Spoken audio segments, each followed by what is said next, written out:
এই time machine লয়ে যান, টাইম মেশিন। টাইম মেশিন লাগবো নাকি টাইম মেশিন? ওই ভাই কি বেছেন?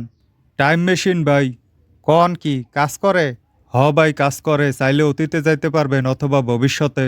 তাইলে ব্যস্ত আছেন কে? আর্জেন্ট টাহার দরকার। অতীতে যে টাকা আনলেই তো পারেন।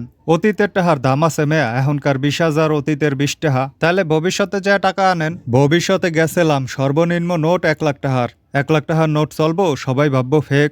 ও তাহলে গোল্ড আনেন। গোল্ড মেয়া, গোল্ড কি রাস্তায় পড়ে থায়? অতীতে আছিল রাজাবাদশাহ সিন্ধুকে, আর ভবিষ্যতে ব্যাংকের লকারে। তাহলে এই মেশিন কিনা লাভ কি? জ্ঞান অর্জন করতে পারবেন, অতীত ভবিষ্যৎ সম্পর্কে জানবেন। ঠিক আছে, দাম কত? 20,000। তোর মেয়া 20,000 কে নিব? অতীত জানতে চাইলে 500 টাকা দিয়ে একটা ইতিহাসের বই কিনবো। ভবিষ্যৎ ভবিষ্যৎ জানবেন কেমনে? 500 টাকা দিয়ে একটা সায়েন্স ফিকশন বই কিনবো। দেন 500 টাকা দেন। লন। হ্যাঁ রে মিয়া বলদ, ভবিষ্যতে যা বড় বড় কোম্পানির নাম জানলেই তো হইতো, কত টাকা কামাইতে পারতেন। বড় বড় কোম্পানির নাম জানলে কি হইব? শেয়ার মার্কেট হইতে আগে শেয়ার কিনবেন, পরে ভবিষ্যতে শেয়ার বেচা বড় লোক হইবেন।